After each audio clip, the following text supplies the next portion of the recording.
At my husband's funeral, my son hung my photo at the entrance with the caption, "No entry," but he didn't realize. I stood on the steps of the small funeral chapel, the Arizona sun beating down on the polished wood door, where my own face watched me from a framed photograph hung next to the sign that screamed, "No entry," in bold black letters. My son Brandon's voice echoed inside my mind. "She steps inside. She walks through that doorway. I will call the police immediately." The words sliced into me like a blade, but I did not flinch. I still held my back straight, though I felt smaller than a sparrow. I carried with both hands a simple bouquet of white carnations my neighbor had given me. She still believed I needed beauty in that moment. They weighed heavy in my arms. Behind me, the gravel crunched as relatives whispered and laughed behind folded hands. That old lady once canceled her daughter-in-law's nail appointment because she said it was a waste of money, someone snorted. Of course she would sabotage family joy, another woman whispered with a smirk. Every word, every glance told me I had already been exiled twice over.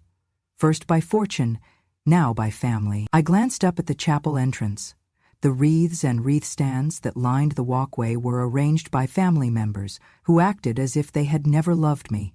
My son had insisted on blue ribbons and glass-etched sympathy cards he paid with the inheritance he could recite in dollar signs as if memorized scripture. He looked at me the other day and said, "Mom, I want to keep your part of the money separate. It is not for you. Which is for a souvenir." I swallowed hard. I'd left whatever vanity I still had upstairs by the cracked window where the breeze carried dust through the lace curtain. Now all I carried was that bouquet and my memories of a man who had once kissed me as though I saved him by breathing. I raised my head and touched the side of the chapel doorway, secondhand wood sending a tremor through my fingertips. I remembered when I had helped choose that chapel for its quiet dignity, when all those years ago he was alive, strong, humming old folk songs, asking me to wait in the passenger seat while he parked the car. He always found a place for me. Now even the stones pushed me out. A distant aunt turned and clasped her hands around her pearl necklace, like she had caught me trespassing. A cousin huffed, "Do you think she even knows what she is doing here?" I closed my eyes for a moment, breathing in the desert air, dry, harsh, honest. I remembered his belt buckle, polished to a shine, how he said, "Those who wear medals did not win blood, it was the others who paid for us." Then the cough came. He survived, but barely. I sold his Purple Heart because he needed an ambulance. We needed medicine. I couldn't live with the guilt of watching him die without trying. So yes, I sold his medal, but not for vanity or for myself. I sold it because my heart could not bear his disappearance. Yet they said I did it for myself. They said I did it for comfort. They said I was selfish. They said I was worthless. A distant relative shouted from inside, "Who let the intruder in? That woman belongs on a bench at the diner, not at a funeral." My heart twisted, but I did not step back. The flowers in my hands trembled, petals ready to fall.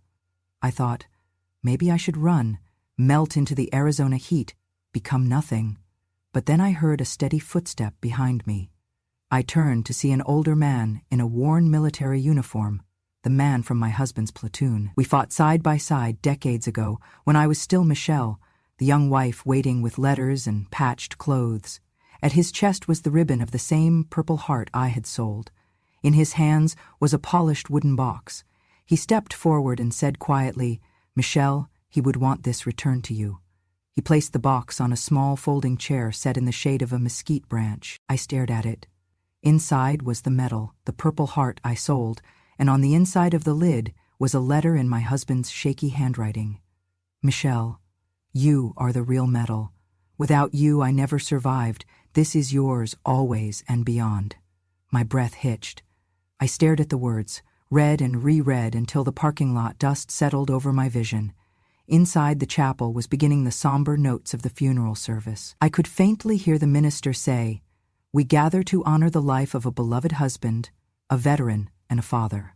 And there I was, standing outside, holding his words, his truth, and his greatest honor, returned not in a court document, not in my son's arrogance, but by a comrade who remembered. My tears were steady, not for myself, but for the injustice of being judged when I had only tried to save the man I loved. I stepped forward now, unlocked by that truth, from the scorching steps into the chapel. The "No Entry" sign looked small, ridiculous. I slipped past it, silent but invincible. The door closed behind me, not with shame, but with recognition that this place was always mine. I remember the day he told me he had been seeing someone else. We were sitting in the living room, where the pale light filtered through lace curtains and dust settled like memory. I had been folding Brandon's laundry, his first pair of khakis that he had worn to kindergarten, full of grass stains and crayon scribbles. He came in and sat across from me, eyes tired, and said, "I did not mean for it to happen, Michelle, but I have been seeing her." My hands slowed, the warmth drained out of me, and I felt as though a lock clicked shut inside my chest. The words themselves would not kill me, but the realization that I was not enough to keep him from walking away with someone else bruised me deeper than any blow could. Yet when Brandon's baby face peeked around the corner, calling for Daddy, I forced my shoulders to stand straight and smiled. I stayed because Brandon needed a father in his life, and I could not bear to be the cause of his father fleeing entirely. Night after night I lay awake, listening to the creak of the floor as he went out to meet her, the silence of our bedroom thicker than any fabric. I taught myself to breathe quietly so as not to wake the child who believed in love but had seen too much of it crumble. I told myself, I stay so he has a father.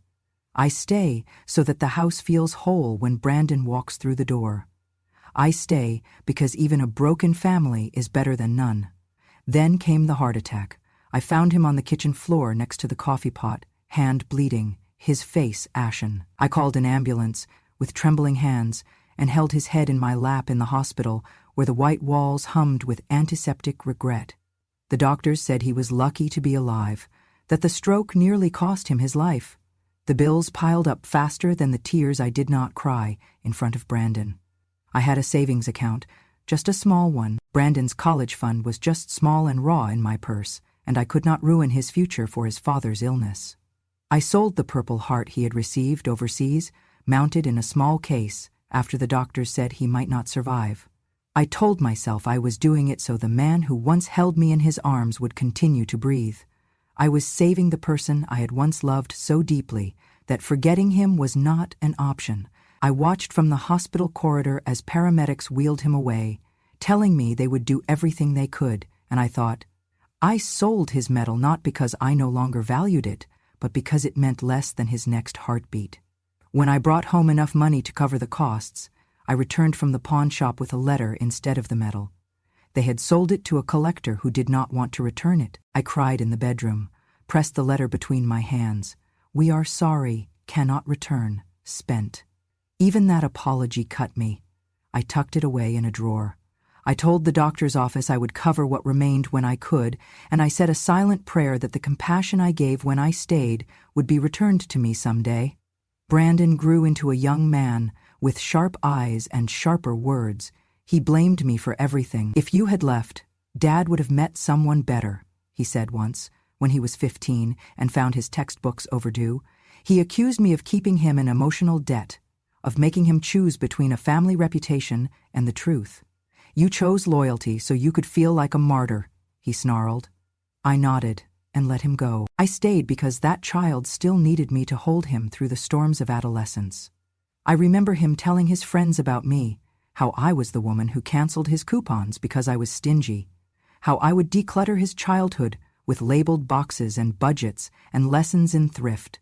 They laughed, thinking I was a villain in a tale of domestic disdain. When I visited his college dorm to drop off bread and peanut butter during finals week, he texted me the next day. "Stop sending me food. I do not need a mother. I have friends." I stopped sending food, but I cried when I heard his roommate say, "You are lucky your mom cares." Some of us eat ramen every night. Every memory burned me. The prom night I drove him so he would not be stranded, the award ceremony where he glowed and I clapped louder than anyone else, the science fair when my camera jammed and I still managed to catch that photo of him standing proud beside his volcano model. I taped that photo to the fridge, its tape curling with time, even after he moved out and college bills consumed the rest of my living expenses. Years later, After the funeral, people in the neighborhood told me how they saw him signing papers, how he looked over his shoulder before leaving the house I had once called our home. He was living with his girlfriend now, the same one he told me about so many years ago. They had been seen choosing paint colors for a nursery. I felt nothing. I remembered the night he was born, quiet and perfect, and the day he flew away, bursting with ambition, and I whispered to the night sky, "I did this so you would fly, not so you would cut ties." In the end, I was the woman who carried 2 broken hearts in her arms, his originally, then mine. I sold the metal, not for comfort, but because sometimes love demands giving away the symbols of sacrifice for the sake of another life. I stayed not because I had to, but because loyalty is sometimes the loneliest place of all. I arrived at the chapel doors, clutching my coat tightly around me as though it were a fragile shield, the air inside heavy with mirrored chandeliers and muffled voices. As I stepped forward, a uniformed attendant blocked the entrance without a word. His stern face softened only momentarily. When he saw my trembling hands holding that small bouquet, I opened my mouth to say something gentle, something about my husband, but the words were snatched away by the collapsing hush around me. Brandon emerged from behind the closed doors, his posture rigid, eyes burning with contempt. He spoke into the silence like a prosecutor. She sold Dad's Purple Heart just to buy anti-anxiety medication for herself. The words spread through the chapel like spilled ink, staining the air in ways I could no longer ignore. I felt a swirl of motion behind me. Recognizable faces blurred. Friends of my husband, cousins whose names I could once recite, neighbors who had once offered casseroles, rising from their chairs. They exchanged glances before filing past me toward the front pews. I stood still, their movement like a wave of indifference crashing across the chapel floor. One of my husband's old fishing buddies tapped Brandon lightly on the shoulder and whispered. I heard, though I did not see. She did it to save him. We know. But no one intervened, and no apology rose in the air. I swallowed slowly, tasting the bitterness of being erased in front of people who once fed my pride. Update. I took another breath and saw my husband's fishing partner step closer to the attendant, leaning down with a quiet urgency. The man's face clouded with something like regret. I knitted my fingers tighter around the flowers. I had not come here for forgiveness, but to stand witness to truth, not lies. My legs folded into themselves when I noticed Dylan, my neighbor, showing the security guard a few wrinkled bills, enough to pay for the coffin and more. Then the guard simply stepped aside. The shift was slight, but to me it broke chains. Brandon's voice was gone. The room paused around its echo.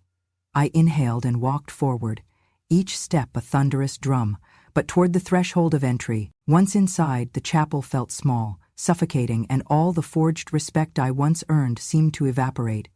I could see the collar of the pastor's robe, the stained glass reflections on the casket, and I thought, is this where I belong? I had carried his dreams across decades, and the honor of those years was evaporating under the accusation that I had sold a symbol of valor for pills. Then Brandon stood at the front with his wife, her eyes filled with performance, not grief. He cleared his throat and added for effect, "Feel free to take a seat, but outside." The room stiffened, the guests in the back rearranged, shifting into solid bodies between me and the front pews. I felt my bones fold into calm. I did not speak. I only placed the carnation bouquet on a small table, next to a framed photo of my husband, smiling, alive, before illness stole him. A sob escaped my throat. Not mine. The pastor cleared his throat. Let us pray. The candles trembled. I bowed my head and let the silence fill me. Outside the chapel, someone murmured, "What a disgrace." I thought, disgrace is defined by own hearts. I did not leave during the prayer. I stayed until it ended, when the air cracked with soft hallelujahs and the mourners stepped forward. Some patted me on the shoulder, others did not make eye contact. I rose, shoulders square. I carried that stillness out with me like a banner. Outside the chapel, the sun was harsh again. The pavement glowed. Brandon's hand slipped from his wife's grip, and he leaned over to whisper, "She does not deserve anything." His voice echoed in the sunlit dale. I exhaled, long and slow. It did not sting, it cleansed. I turned away from him, from the chapel, from the eyes that had judged me. I walked to the edge of the parking lot where my car waited and placed a hand on its cool hood. I looked once more at the chapel door, at the faces inside, and then turned. I left them behind. I stood just outside the chapel doors, palms pressed against the painted white frame as though I could feel every sorrow etched onto the surface. I thought I had no right to be here. I had sold his Purple Heart, sold it to pay for the ambulance, to keep my husband alive when a stroke nearly claimed him. But right then, when I had steeled myself to bow out of their presence, I saw him appear. Raymond Ellis, his army jacket still covered in stripes and pins, and a small wooden box carefully cupped in both weathered hands. He moved like a soldier whose mission had finally ended, not with death, but with an act of honor restored. I heard no applause, the world waiting with bated breath as he approached. When he reached me, I swallowed the bitter ache of shame and lifted my eyes. He did not pretend he did not know what I had done. He said, softly, "Michelle, you sold his medal to save his breath. I knew how much he meant to you. I just want you to have it again." He placed the box on the ground. My breath caught when I saw the brass corner inlay, the grain of the wood polished to a glow. He opened it, and there, nestled between royal blue satin, lay the Purple Heart, tarnished at the edges, but still glinting with past courage. Beside it was a folded piece of lined paper, neatly written in a shaky hand. I picked it up with trembling fingers, already knowing what it said. "Michelle," I whispered, voice small. "How?" He stood back, rigid, tears in his eyes. "He wanted you to have it. He always thought you deserved it more than he ever did." I unfolded the letter, and in my friend's voice I heard my husband's echo. "Michelle, you are my true medal. In war I shot at enemies, but my greatest battle was living without your support. You are not less than me. Give your heart to the world. It is stronger than mine ever was." I pressed the letter to my chest, my body folding into the weight of love, sacrifice, regret, and redemption. A car backfired. The canvas of the world shivered at that moment, as if something ancient and true had roared back to life. Inside, I could hear Brandon cough. I turned and looked at him, his face ashen, eyes red with midnight tiredness. No one else was watching. They had all scattered when Raymond entered, too stunned to remain curious. I knelt, gathering the Purple Heart and the letter together. They felt heavy and holy in my lap. "Put the bouquet down," Raymond said gently. I did, and he took my arm and led me inside. The guard parted like a sea for someone important, not because of politics, but because of character. Regained. We walked through the chapel hush. The minister paused mid-prayer, his eyes following us. I thought I would cry, but every drop of tears had already fallen where they needed to, inside the box, inside my heart, beside my husband's name on that paper. Raymond whispered over my shoulder. He asked me to bring it back here if you ever needed it. I walked to the front, the aisle thick with the smell of lilies and cedar, and placed the box on the same table where the flowers stood. The photograph of my husband looked almost triumphant by comparison, not because the military had honored him again, but because the woman he loved had found closure for him and for herself. When Brandon stood when he saw me walk in, confusion flashed across his face like lightning. He wanted to say something, but I raised a hand. I did not need to speak. The medal spoke. The letter spoke. Every person there knew he had tried to erase me, but now everything had turned. Raymond took his seat. I knelt in front of the box and read the letter out loud in a voice only they could hear. "You are my true medal." And I meant it more than words can ever carry. Then I turned toward Brandon and held the medal in both hands. His shoulders fell, as if he carried them for the longest time and finally let go. No one applauded. Some exhaled, but then people began to come forward. Cousins, neighbors, even a few friends of Brandon, who remembered how I once baked cookies after broken bones, sat in waiting rooms after car crashes, listened when nobody else did. One by one, they bowed their heads or offered their hands, not to honor me for what I had done, but for what I had not stopped doing. For love stronger than shame, for sacrifice greater than resentment, for loyalty that never died. I held the medal pressed against my heart, even after everyone had gone silent again. I thought, this is how forgiveness begins, not with forgetting, but with proof of love restored. That evening, as I stepped outside, the sky had turned amber. The air smelled of rain and dust, the desert holding on to the day's heat. Raymond walked beside me, and I asked quietly, "Will you walk me home?" He nodded, and we walked in companionable silence through the chapel grounds, where magnolia petals lay like notes of memory. Brandon sat in his car watching as we passed. I did not see anger in his eyes anymore. I saw loss, I saw regret, but most of all I saw the truth, that love survives when courage finds its voice. Then I looked at the medal in my hand.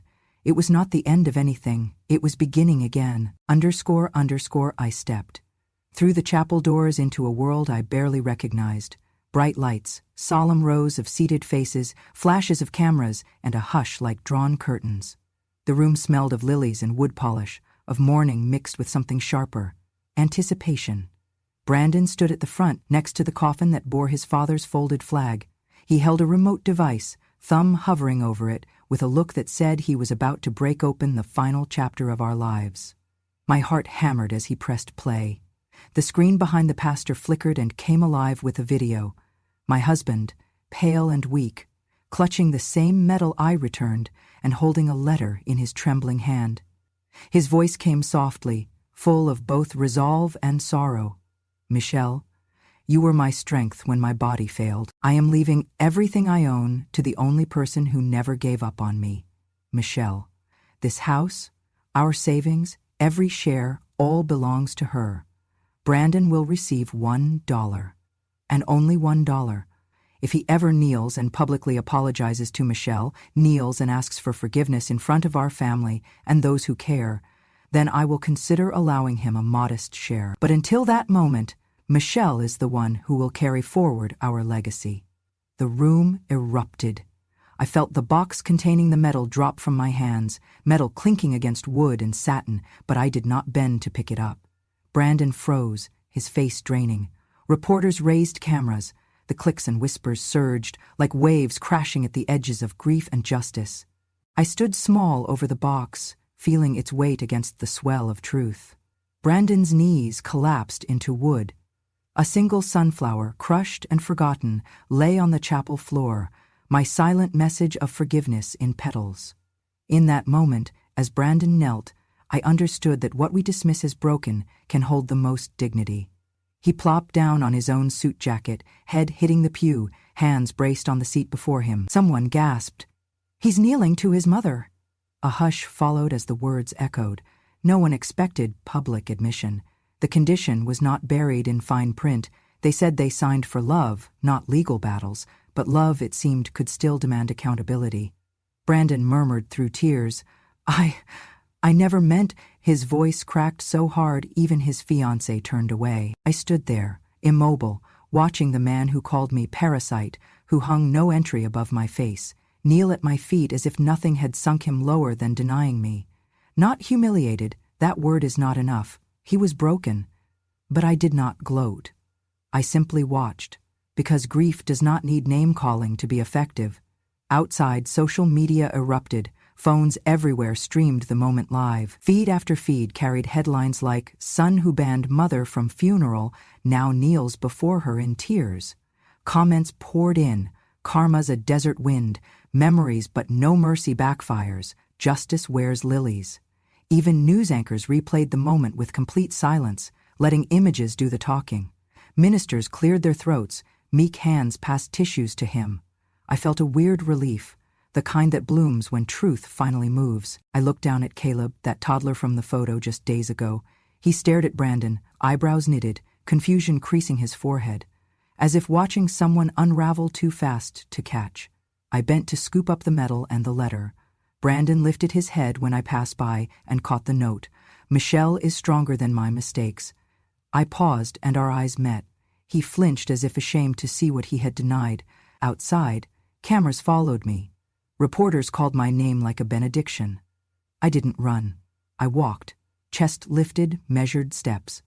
Every eye met mine, not with judgment, but with the kind of recognition that cannot be earned with excuses. In the afternoon sun, I slipped on my coat and slipped outside, past the crowd that had once turned their backs. past Brandon, who watched me go. The door closed with a finality that sounded like forgiveness. For him, for me, for the man lying in the chapel. I sank into my car, metal and letter resting on the dashboard. "You were right," I whispered to the silence. "Love outlives betrayal." And as I drove home, the desert lights blooming through windshield at dusk, I felt it. Justice had not roared, it had walked at its own pace, and finally arrived. I drove north from Phoenix through shifting pinyon pines until the air grew cooler and thinner, their scent like memory rising behind me. Here in the high desert beyond Flagstaff, I found a small house, a modest wood-paneled cottage with a porch swing that creaked rhythmically in the mountain breeze. I placed the Purple Heart and the letter from my husband on the mantel, where they caught the flame from a lone saguaro candle, dripping wax onto weathered brick. I did not ask for peace, but I needed silence. This place offered space between the heartbeats of my past and whatever future I would allow myself to pursue. A week later, a knock came on the door. I opened it to find the editor of the local paper on the stoop, a tall woman with warm gray eyes and steady hands. She introduced herself and said, "I'd been watching your story. We'd be honored if you would write a column for our readers. Call it A Word from the Mother They Turned Away." Her words sent a tremor through me. I had expected whispers or pity, not an audience that would hear me. I nodded and she stepped back, leaving me with a business card and a future I never believed I deserved. I sat at my kitchen table, drafting that first piece, titled Silence and Forgiveness. I wrote about the silence I carried after 20 years of trying to hold a broken home together. I wrote about forgiveness, not as a gift to them, but as a lifeline to myself. I closed with, "I stayed because love does not always end in gratitude, but sometimes it demands its own freedom." I sent it in, hands trembling, uncertain and certain all at once. The next morning, I found the paper on my doorstep. My column spanned the entire opinion page. Beneath it was a quiet editorial note. "Michelle's words are a testament to endurance we all need to read." I stared at the column as though it were a photograph, wondering if it was someone else's truth. Within days, emails arrived. A former neighbor typed through tears, saying she had never understood what I endured. A young mother in a shelter wrote, "Your article gave me courage." On the community forum, someone posted, "That column broke something inside me and rebuilt it." I had not expected leaders to celebrate a woman who endured, but a quiet revolution was unfolding. Then came the in-person visits. A store owner brought a loaf of freshly baked bread and said, "Your column saved my marriage today." A retired schoolteacher pressed a flower into my hand, tears in her eyes. I knew war. I knew love. Now I know peace. Their voices formed a chorus, not of blame but recognition, human dignity remembered. One evening, as sunset draped the sky in rose and gold, I stepped onto the porch, swinging gently. I looked at the candle melting quietly in the window. The Purple Heart gleamed. I thought of how many times I bent so our family would stand, and now here, in the mountains, the silence I asked for became the voice I needed. A few weeks later, a paper ran a special feature, photographed me at my table, hands folded, expression calm, titled, "Michelle, a Beacon of Human Strength." I felt exposed and honored. No more orchestrated perfection, just the quiet aftermath of what sacrifice can become, someone's quiet love made visible. At the end of summer, I received an invitation from the school board to speak at their kickoff assembly. They wanted the children to hear about resilience. I stood before third graders in a crowded gym, knees shaking. I told them simply, bravery is not loud. Sometimes bravery is choosing hope after everything breaks. They clapped so soft, so honest, I carried that sound home with me. Brandon did not come back. The house on the hill sat empty. His inheritance flickered into something empty. But the world I built in Flagstaff thrived with quiet voices, neighbors greeting me at the farmer's market, the librarian recommending books I had written by accident with my words on the page, the mountain wind carrying a sense that life, even at the end, can rise again. I realized then that my inheritance was not measured in property or pennies. It was measured by the soft illumination of words that outlived despair. So now, when I look at that Purple Heart and the letter on my mantle, I see two truths. The metal is just metal, but the love that brought me to this moment is indelible. And as I rock gently on the swing, twilight folding around me. I say into that silence, "You cannot break a spirit that has chosen to rise." I settled into life in Flagstaff as though I were learning a new breath, a slower, deeper kind that only mountain air knows. The days stretched wide, quiet spaces opening doorways to memories I had long tucked away. I spent mornings sipping tea on the porch swing, watching the sun crawl across granite and juniper. But there was a loneliness in peace when it had no purpose, waiting to be softened by connection. One afternoon, I wandered into the local assisted living community just to retrieve some ingredients I had dropped off earlier, then lingered by a window where an elderly woman sat alone, tracing lines in a sketchbook with a faded pencil. Her name was Ruth, and something in the gentleness of her hands called to me. I introduced myself and asked if I might sit.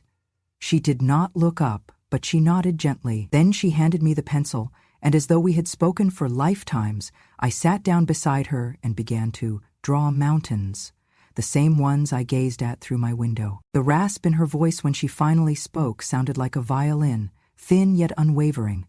"Colors bring back memories I thought I lost," she said, and I knew then that I had found a companion who understood the ache of memory and the quiet strength of drawing them back into life. We began meeting every week. On Tuesdays I brought pastel chalks and sketchbooks. She brought stories. One day she fashioned a canvas from an old t-shirt, painting silhouettes of the life that had once been hers, grandchildren, dances, long summers, and smiled when she folded it. "So, you remember that summer too?" I did. I remembered even the smell of her lavender soap. We decided, almost without speaking, that those afternoons should become more than our therapy. We proposed an art group for other residents, people who were often overlooked as shadows, simply waiting. We called it Living Lines. I asked permission from the facility director, who hesitated. "Do you think they will want to do art?" she asked. I said, "Art does not ask permission, it simply waits for us." The director watched Ruth sketch a hummingbird, her hands steady and sure. She nodded once. That was all the permission we needed. In the first week, 10 people attended. Some held their brushes like they had forgotten how. Others, hands spotted with Parkinson's, pressed crayons too hard or too soft, but they painted. They painted tulips, stories, tears, laughter. I watched Dorothy, who had not spoken much since her husband died, draw a child holding her hand. She sat back and said softly, "I remember her hair." The room cleared of posture. The tension lifted. I thought that afternoon, this is why we were given hands that tremble. They bring innocence back. We invited local artists to join us, a sculptor who taught clay bowls, a musician who brought a guitar, and asked them to trace the curve of each string with their fingertips before strumming. Creativity swelled like a fountain through the space. The art teacher whispered to me one day, "They are remembering the parts of themselves they thought gone." That word, remember, became our quiet anthem. The health benefits appeared almost too gentle to notice at first. Maggie, who had declined every invitation to lunch for months, began joining us afterward. She said her appetite returned with each brush stroke. Albert, who had forgotten his granddaughter's face, started painting wildflowers, smiling when he recognized dads and birthdays in the petals. His daughter brought a photograph matching his painting. He looked at it and for the first time in years said, "That's my girl." Researchers say art therapy helps with cognitive function, emotional healing, social connection. And those were not abstractions here. They were brush marks, laughter, ceremony. Our class defied definitions because it was just people making beauty when they thought they had nothing left to give. One day, the local paper cupper showed our class in progress. Pastel dust on faces and canvas, title across the photo, "Art restores what life took away." Later papers ran quotes, "Color shook my grief." We are not forgotten. The words filled me with something stronger than pride. They held the truth of what I had discovered. Silence is not an end, it is a beginning when someone sees you. When I looked back at the mountains from our front porch, I no longer saw peace as stillness. I saw it as movement, creation made from survival. I thought of my column, Silence and Forgiveness, and these canvases painted by withered hands. They were made of memory, hope, resilience. I thought of all the mothers who stayed quiet, and all the stories they held. Their voices still echoed in candlelight and chalk lines. And now ours spoke, in watercolor and pastel, voice in chorus, The walls needed them, not as art, but reclamation. As winter tipped into snow, I packed away my husband's letter, placing it inside the cover of a community art journal where volunteers wrote back, "Your writing saved my soul." I closed the pages and touched the cover, feeling the texture of words not erased. One evening, Ruth and I sat by the fire. I said, "We gave them more than art." She nodded. "We gave them breath." I thought of the message I had carried through every step. Silence is not weakness. Cruelty demands consequence. Harmony comes when truth speaks. I whispered into the flames that were bathed in early starlight. People may forget sacrifice, but justice never forgets. And under that vast sky, with brush and word and heart, it felt true as sunrise. Score, if this story touched your heart, if Michelle's quiet strength and journey toward dignity made you feel something powerful, then do not keep it to yourself. Leave a comment below. Have you or someone you know ever been underestimated, only to rise stronger than ever? And most importantly, subscribe to Grandma True Stories, because every wrinkle carries a war, every silence hides a story, and every grandmother deserves to be heard. Until next time, remember, kindness is louder than cruelty. And truth? Truth always finds its voice.